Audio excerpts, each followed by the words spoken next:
Africa, a continent of young democracies. Some struggling to make money, keep the peace, and become truly corruption-free. There's push for change from the people who live here. A revolution for some that's even seen leaders toppled. For the United States, the threat to its safety and security is different.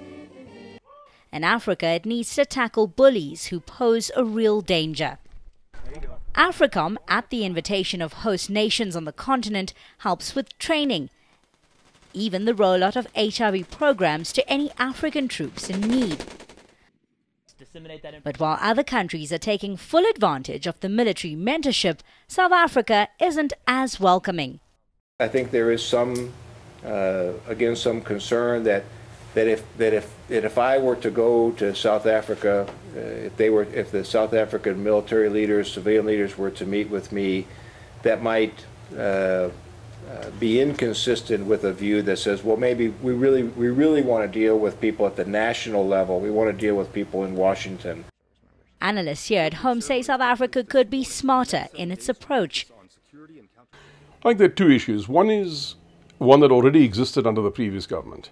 It's the big man, little man thing. South Africa, a smallish country, is deeply suspicious of a bigger one that we think is trying to influence us, force its views on us, etc. Which sometimes is probably correct, but I think we are unnecessarily paranoid about it. There is the other aspect, as a friend of mine who spent some time in prison as an ANC member, once said to me, he said, "Helmut, you must understand something. This government will never forgive Washington for winning the Cold War." So there's also still a leftover paranoia of that era. And then finally, I think South Africa as a democracy is a teenager. We have all the enthusiasms and paranoia of a teenager.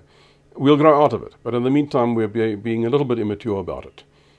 I'm not going to tell you that America is ever going to do anything that's in our interest. Americans will do what's in their interests. But sometimes our interests coincide, and then we should cooperate. When they don't coincide, well, then we don't cooperate. We have our differences. I believe we're being a bit immature about the whole thing. For its part, the SANDF says decisions concerning Africom are taken regionally, so that the entire SADC region is on the same page. Belinda Moses, Germany.